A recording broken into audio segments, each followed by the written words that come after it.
Hey guys, Virginia here, Makerspace Coordinator and Chief Imaginator Extraordinaire. I would like to welcome you to the COLAB, the Central Ontario Laboratory, where we use ideation, research, entrepreneurship, and social innovation to fuel your amazing ideas and create lasting change.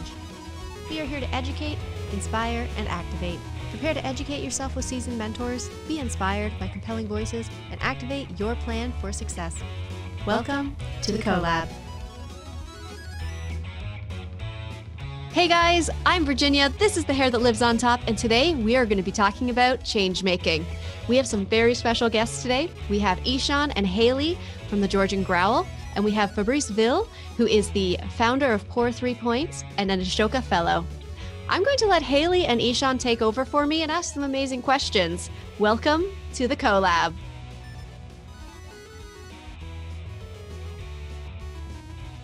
In the world set ablaze by the Black Lives Matter movement, Fabrice Vil has spent countless hours in the past month educating his fellow Quebecers and the larger world on the nuisance of systematic racism and how to dismantle it. The former corporate lawyer, founder of the Montreal-based Pour 3 Point, trains school coaches in the skills they need to guide the next generation of not only athletes, but activists and the system changers. P3P serves primarily marginalized communities and racialized kids who benefit from a coach that organizes the bigger game they are up against. Kids working in P3P coaches learn the life skills to lead the change that Canada needs. We are thrilled to have Fabrice Vil, the Ashoka Fellow, and a changemaker here today to talk with the Georgian College students.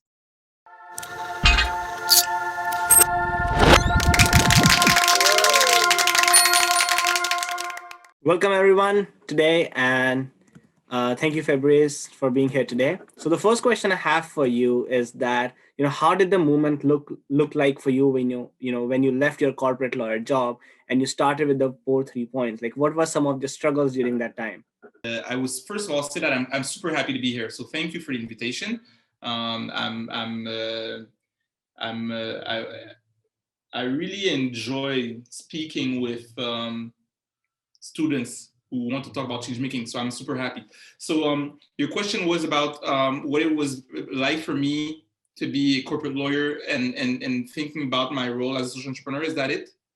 Exactly. Like, what were some of your struggles while you changed your corporate lawyer job and started with your Pour 3 Points?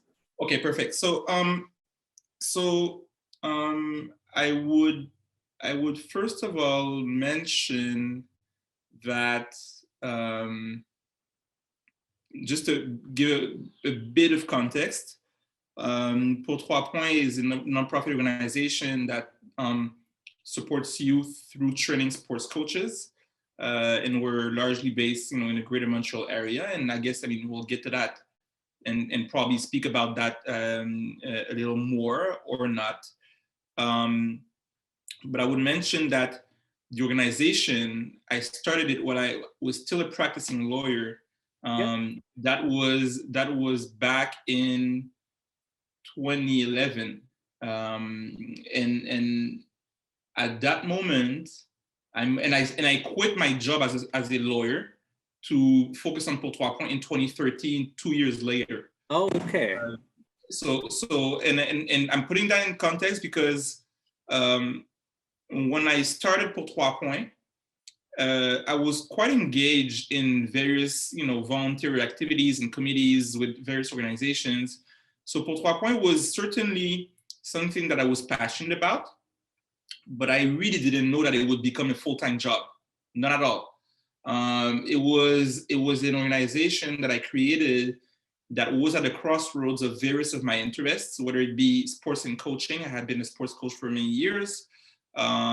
Youth development and education, which is the second thing. And the third part is fighting inequalities and promoting a more equitable society.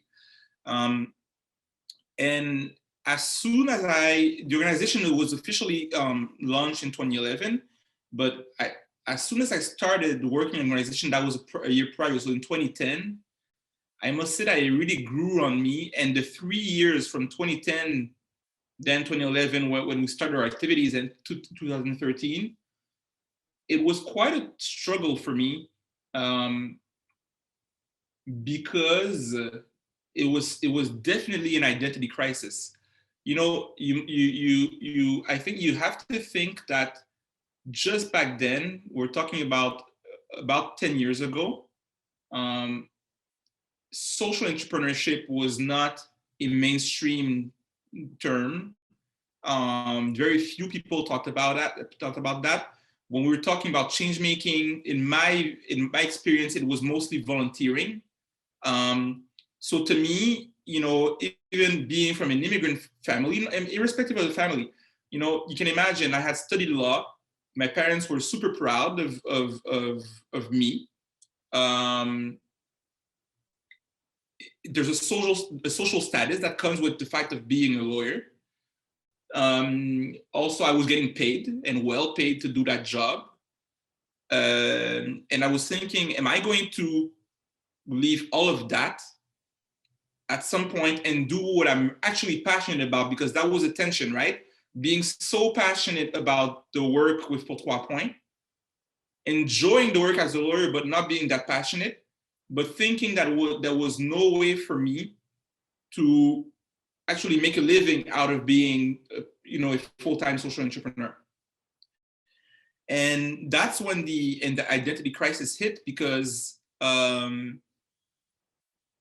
almost, I was actually a pretty good lawyer, but I started, doing low performance, making a lot of mistakes. There was tons that were things that I actually, that were really hard for me as a lawyer. And what really helped me was to actually read about social entrepreneurship, and making research, meeting people, auditing a social entrepreneurship class that was just launched at McGill University in Montreal. That was basically what helped me go through that 3 years until I really made the decision that I would say, look, I'm willing to take the risk, reduce my salary, and really focus on really what I'm passionate about. So that's what I would say basically in a nutshell. Makes sense, definitely, Fabrice. And by even listening you, I can definitely understand it was such a hard choice to make for you during that time. And identity crisis is a real thing. And 10 years ago, nobody knew social enterprise or these things are gonna be in there, and it's gonna be a part of our society as well, right? So really, really amazed that you made that choice, 10 years ago, and I'm glad you are here today. So over to you, Haley. Hello, everyone. I'm Haley, and for our next question, I'm just going to ask you, while running a social enterprise, how can change makers sustain themselves and make money for a living? And then to go along with that also, can they keep money from their initiatives for themselves, as most of the money social enterprises make are through donations? Yeah. So first of all, I would say that to me, I mean, there's various definitions of what is social enterprise, and I'll just offer my interpretation, because some people would say that it needs to be like a business that sells products or services, and in my opinion, and I want to impose my opinion, but I just want to provide a bit of context. To me, social entrepreneurship is really about putting in place a practical initiative through an organization to maximize having an impact. So in the context of Pour Trois Points, we don't sell products, we don't sell services, we really go, as you mentioned, Haley, through donations. And we have donations from individuals, from corporations, from foundations, which are entities that fund, and from the government as well, and so that's one thing that I would mention. So the part of sustainability, I would say that any good entrepreneur, whether it be social or not, would take some time to validate the value of the initiative or the innovation that is being offered. And I don't think that it's a safe risk to just start from zero without any revenue and go out there and try to make a living while building a business. It's way too much energy. So if you are, and here's the thing, if you are a student living at home, for example, well, that may be the best time actually to launch something, because you're at home and the risk is quite nothing in terms of making a living. Probably your parents are already taking care of your basic necessities, so you can actually place some focus on, well, studying and doing building the organization. In my case, that was not my situation. When I started Pour Trois Points, I mentioned 2010, and then there was 2011 when we launched. It wouldn't have been a wise decision in 2010, 2011 to leave my job as a lawyer. I was not thinking about it, but even if I wanted, it wasn't a wise decision because we had not proven that there would be enough interest to get some funding to make a living out of it. And what we did during that moment, during those years, and I didn't know, it was quite implicit that we actually validated that people were willing to donate. So our first fundraising event was actually a basketball tournament with a cocktail with some wine and cheese. And we had one sponsor, and we raised about $10,000. We raised $10,000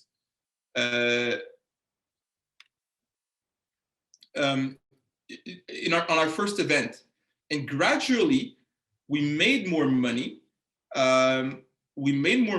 Until at some point I felt like there was enough traction for me to say, look, the risk is small enough. There is a risk, but the risk is small enough for me to leave the organization, to leave my corporate lawyer job and focus on the organization. Now, in my context specifically, I would also mention that it is okay, and actually it is okay. It is the norm that through donations, you pay your own salary. And I want to make that clear because there's a belief if I'm talking specifically about the nonprofit sector, there's a belief that really is focused on the charity part. And we often say that people should not even take any money out of the organization to pay themselves, which is quite ridiculous because you need actually an office, you need staff to be paid to do the work, although there may be volunteers. You need people who, you need to buy technology, you need to buy computers. And sometimes we often think that there is no, all the money should be going to the quote unquote, the cause. But if you do that, there's no way that you can grow the organization because there's no investment that is being made in building the organization. There's a great TED Talk that is called "The Way We Think About Charity Is Wrong," and I think that TED Talk is a great way to understand why people who do who work in the nonprofit sector should be paid to grow the organization. So that would be the answer to your question. That's an amazing answer, Fabrice, and that's really. May I say sorry? May I say sorry, Isham? Yeah. I'm just going to offer something because Susie in the chat says, "Hi folks, social enterprises are social purpose focused businesses. Most sell goods and services to generate revenue. Some fundraise and attract investment in different ways." So I fully agree with that. And this is why I mentioned that in my context, the way I see myself as being a social entrepreneur doesn't involve that part. And I would also provide the precision that if we're looking at the term social entrepreneur, that was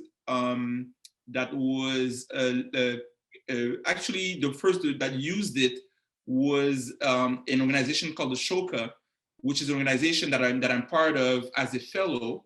Well, and actually, Georgian is part of the Ashoka network. The word social entrepreneur really refers to a broad view that doesn't necessarily involve selling goods and providing services. But if we're looking at, for example, in Ontario, and I believe that there are even policies that talk about social entrepreneurship, I do understand that they refer to really selling goods and services, which is not what I experienced in my specific context.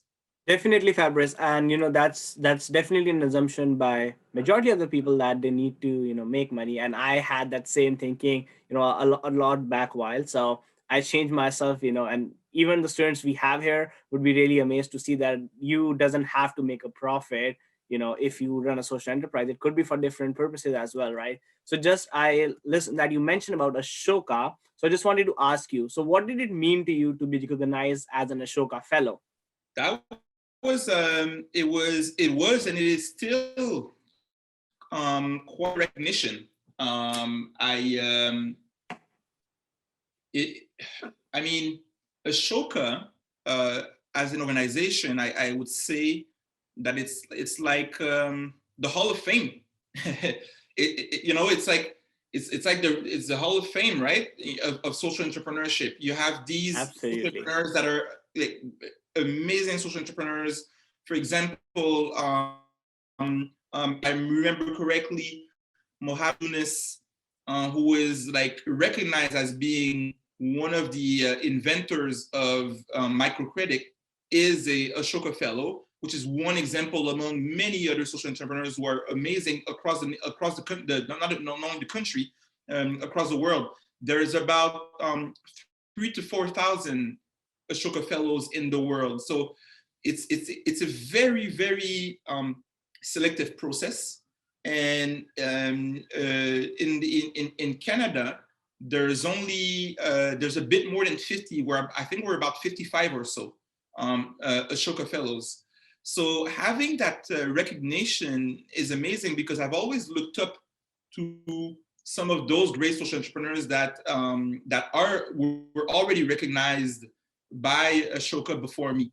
And the thing is, now that I'm part of the Ashoka network, it gets me. I mean, it's so much fun, because I'm here because I'm connected with Ashoka, because Georgian as a college is affiliated to Ashoka, and that led that invitation. So I get to meet changemakers from universities, colleges. I get to meet those who are those leaders in those institutions that help me put in place, that help me think when we have retreats, we have events where we get to meet. I get to meet those amazing fellows and to learn about what they do. So that improves my work as a social entrepreneur. So beyond the actual recognition, really the part that I enjoy is meeting the people who are part of that community. And who knows, part of the people who are here may become fellows, may become involved within Georgian as what they call change leaders. And I won't go into detail about what does that entail, but just being involved in promoting more of change making on the campus. So I like the idea of being part of that community and learning, but also contributing as well. Definitely, Fabrice. And being part of the community, it's important to give back to the community as well. So that's what you play a huge role as well. And I'm very great that you were recognized, and today you're here, and our students are really glad to hear some of your very, very nice, amazing experiences. Over to you, Haley, for the next question. Okay. How does Pour Trois Point identify and train coaches to ensure they are prepared to support youth beyond sports? Right. So we refer to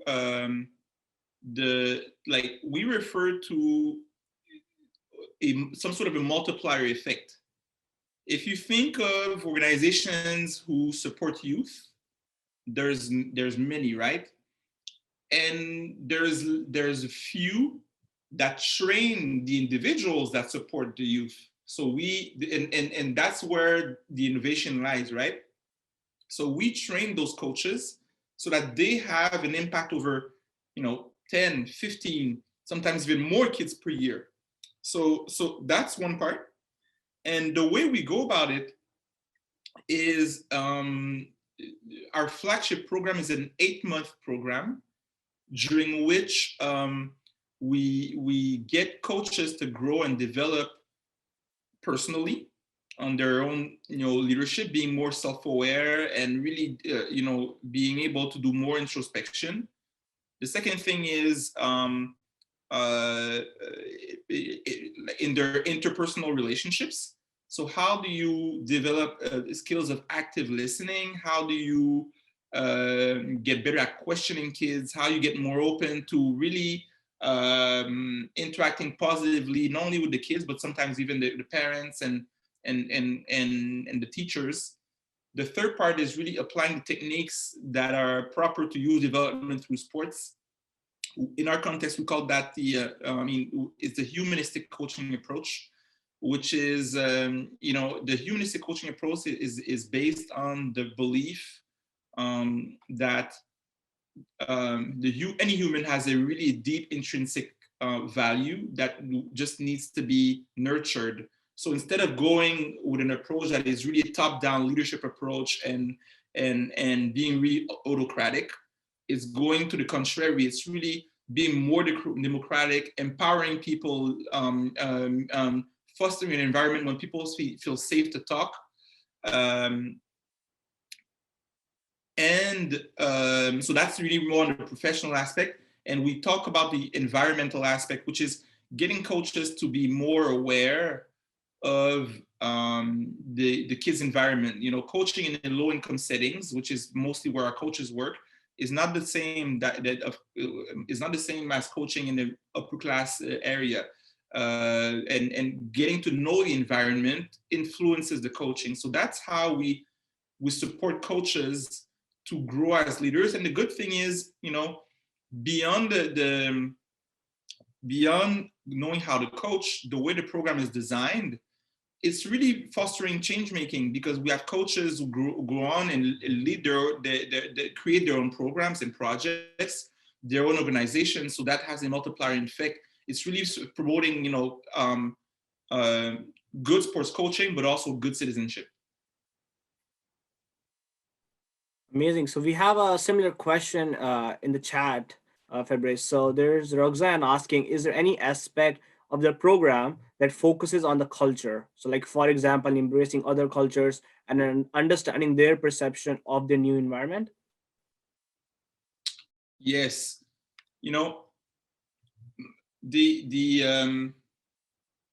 My motivation has a deep link with my origins. Being a second-generation immigrant really has made me, I guess, aware of inequalities, but also the fact that in a country like Canada, in a province like Quebec, there are various cultures that interact. So what we do, and what I find interesting in the context of Pour 3 Points, going back to the notion of community, every cohort is fairly diverse. So you would have, just if I'm thinking about our last cohort, usually the coaches that we have are 18 to 35, let's say. But in our last cohort, we had coaches who were almost 60. And in terms of age, there's a difference. In terms of backgrounds as well, people coming from all over the world, sometimes being first-generation immigrants, second-generation immigrants from various countries. So just the fact that you had a community is something of value, because some people in our group are not used to being in touch with people from other cultures. So that's one thing. The other thing is we really place a focus on what I was talking about, the environmental aspect, being aware of dynamics that create inequalities. So, you know, what's the impact of being a white person versus being a Black person? What's the impact of being an immigrant or being someone who grew up in the country?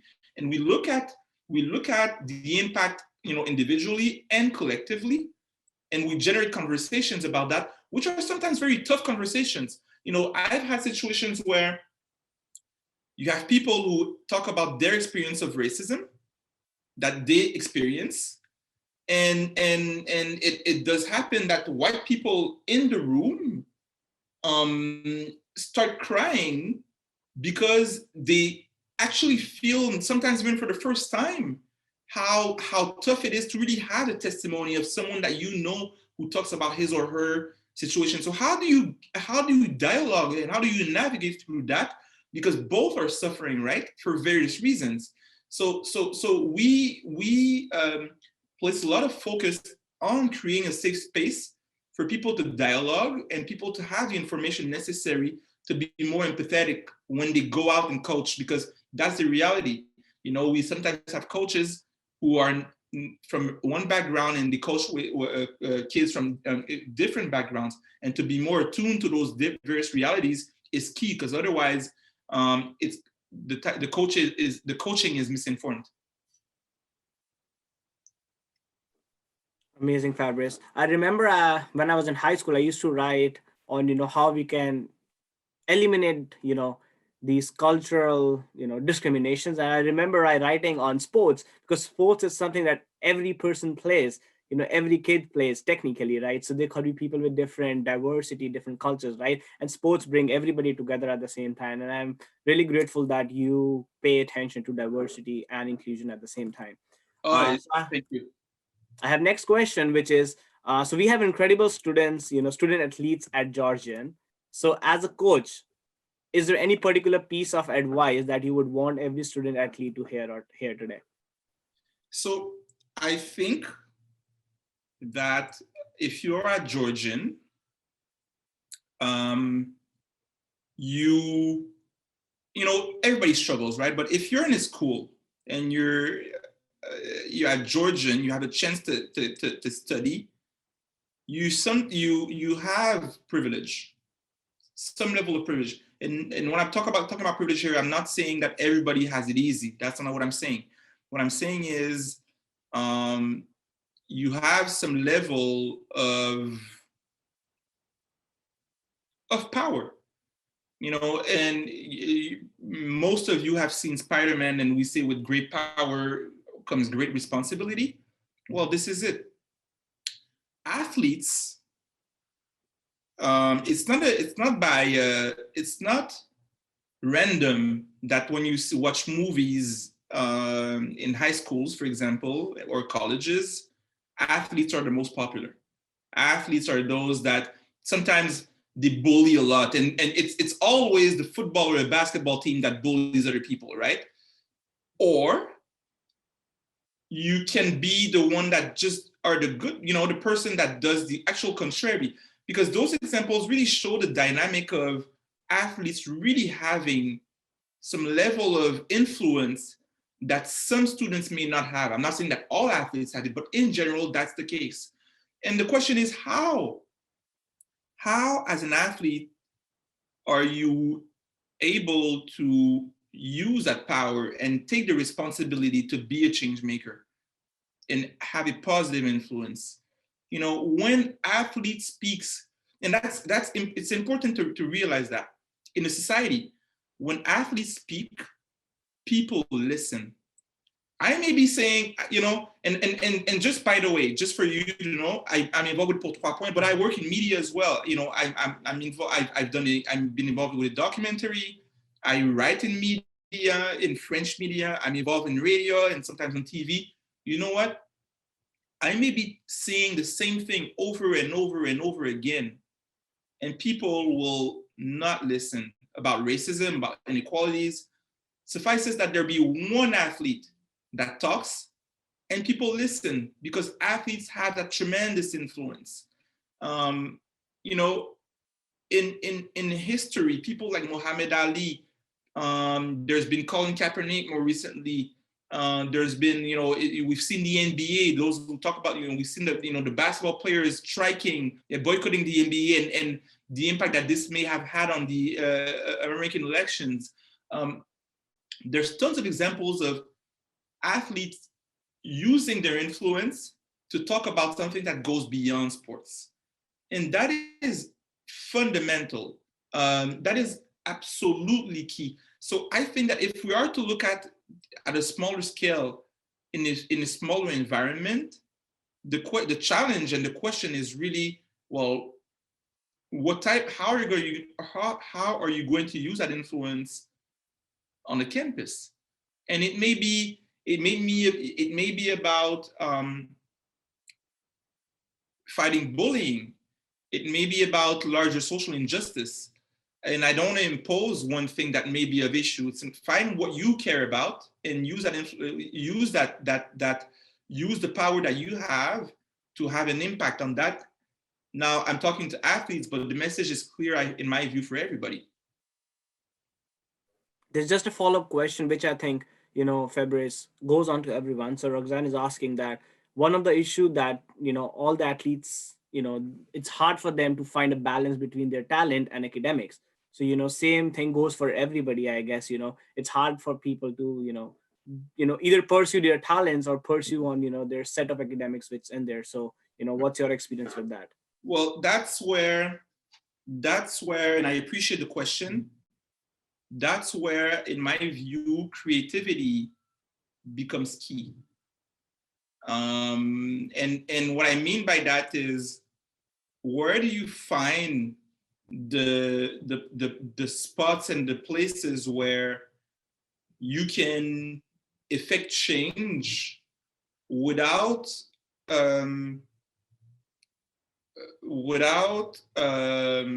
spending too much energy on it?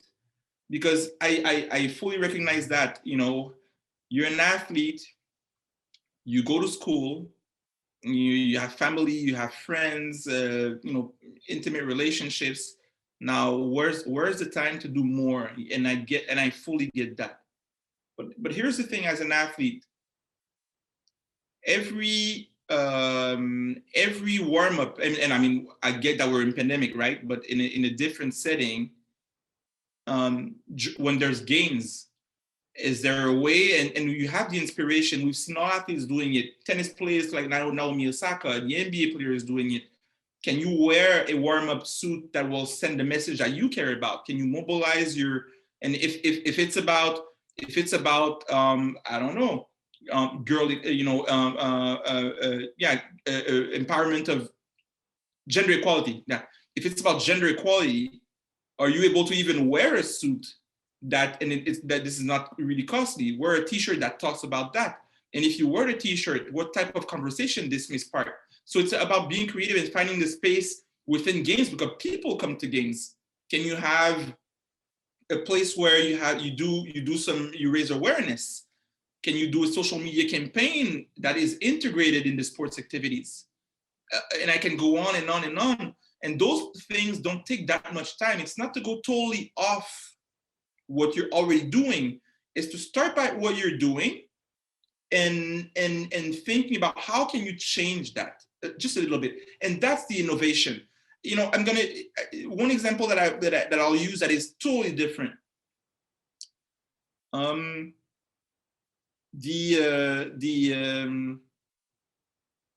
If we look at the straws that are being used, I don't know if it's straws, but those little plastic sticks that are used to mix coffee with milk and sugar, right? Someone someone in the school may say, look, we're wasting plastic here. And it doesn't take that much at a small scale to replace these sticks by spaghetti. Not cooked spaghetti, uncooked, uncooked pasta. And the impact will be the same. And the impact will be the same, and it's better for the environment. You don't use plastic. If you do that in one room, and it works. Now the question is, how are you going to move that forward and have more people doing the same thing? But you see how it doesn't take much to do one little thing that may have an impact and that you can actually replicate. So yeah, I guess going back to the, I guess at the point is really about figuring out in your environment where are the places where you can do a little bit more and start with that, and that little more can become bigger and bigger if you want. So one thing that I would say, so here's one thing that I would say that I think that is relevant. I really appreciate Ashoka. I really believe that Ashoka is really important. And at the same time, I believe that Ashoka is not perfect. But I believe that no institution is perfect. So being an Ashoka Fellow to me is a good thing.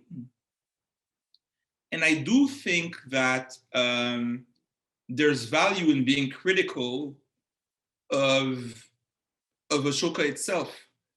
And one thing that I want to mention specifically is that change making starts with individuals, but it's really a collaboration with others. You can't effect change alone. And Ashoka historically, and it has changed, but historically has really promoted what we call the heropreneurship, and promoting that one individual who's a savior and who's going to change the world alone. This is bullshit. It's not going to happen. It's not going to happen. It takes individual effort, but it takes individual effort that has the humility to recognize that it's always about how do we work collectively.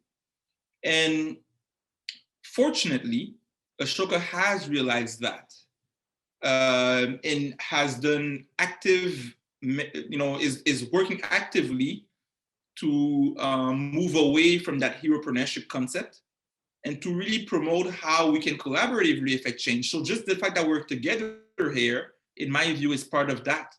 It's like, okay, yes, I am an individual, but we're individuals together, and we see that we're all together. And it's a school, a full school working on supporting a system that creates more change making, which is great. Because otherwise, the problem is you find these people who apply the mindset of normal businesses that we have traditionally, and the competitiveness and the individualism. And that is not something that I want to see in the change-making system. I think that actually goes really well with Susie's question here. From a fellow's perspective, what do you see as the role of the Changemaker campus? So that's that whole group of people.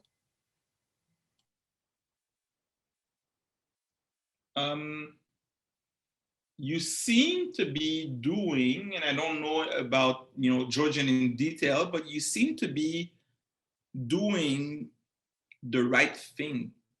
What I mean by that is, a Changemaker week is like, my God, I would have loved to have that. You guys don't know how lucky you are. I mean, when I was in Quebec at CEGEP, the CEGEP and then university, whether it be CEGEP and university, my models were, you can be a lawyer, you can be a doctor, you can be an engineer. That's it. I didn't have those models. I didn't have those examples of what can be different, and to have those conversations that we're currently having in a way that is, having a cool person, on the radio and all that stuff, we didn't have that. We just didn't. So to me, normalizing change making and making it fun is key. I guess that's what I think is, I think it's essential. So I won't go into too many details, but make it fun, make it cool, and people will just enjoy, and that is good, that scales dramatically, because if we're 97 in this room right now, 97 people in this conversation is a lot of people, you know? And if you do that at scale every year, and there's other events and all of that, the multiplier effect is tremendous. So just, I think, you know, doing more of what you already do, it seems to be working. Perfect. Thank you, Fabrice. So I guess one last question which I have. So many of our students are just beginning to get exposed to the idea of system change and why it is important. So can you share any insights or your thoughts of what it means to you and why you think system change is important?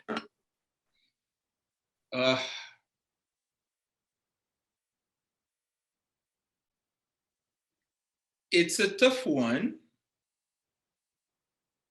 It's a tough one because I fundamentally believe that all humans have a different definition of what a system is. So here's my thing. Language, and I'll get to systems, right? Language is the best way for us to try to understand each other as humans. But language is, and language is an amazing thing. But it's not perfect. And as humans, we're all mysteries. You know, everybody, whether it be, you talk, families, friends, at school, we think we know what the person experiences, and we don't. So going back to the language part, can you believe that as humans, I can talk and produce sounds, and you have some aspect, some idea of what goes on in my mind? This is a technology that is absolutely fabulous. But even then, if I talk about, let's do the example. If I say the word chair, Ishan, what do you think of? Did you just say chair? Yeah, just a chair. What do you think of? What is a chair for you? Something I sit on and do my daily work. Just a medium to sit. There you go. So chair, you see, and this is a fair definition of chair. And I assume that everybody in the room, when I said chair, most likely thought of something that I can sit on, and it has four. In French on the quatre pattes and 4 legs, and that's basically it. But maybe I meant chair of a board. Maybe I meant something else. And so the thing about language is that you just never know what the person really, really means. So even with a word very simple like chair, you see how we can get confused. So system, that's a problem with system, because system as a word means so many different things because it's a very complex thing. And the way I interpret system, it's basically how things are organized. If you're asking yourself, okay, so I'm somewhere. I go into, for example, a school. How is the school organized? Well, is the school system. If I go in the team, sports team, and I say, well, look, how is the team organized? It's a team system. If I'm in Canada, we're talking about Canada as a whole, it is a system. And the world is a system. But then again, the human is a system because the human is, there's a way that you're organized. And that includes, if we're talking I also want to go pragmatic here. When we talk about systems change, it's really to locate, first of all,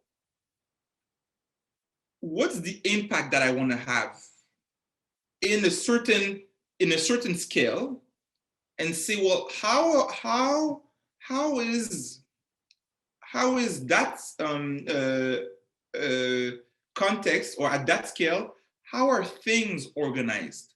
So, and that involves individuals, that involves individuals who interact with each other, that involves the values that are present individually and collectively, that involves as well the rules that are present that are sometimes explicit, like the regulations, or that involves as well those that are implicit, the rules that we just forget, but they're present and they're just there.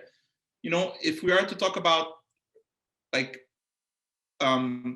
rules that are not explicit, you know, there's a rule that was explicit. You all knew that we would start here at 4 o'clock, very clear.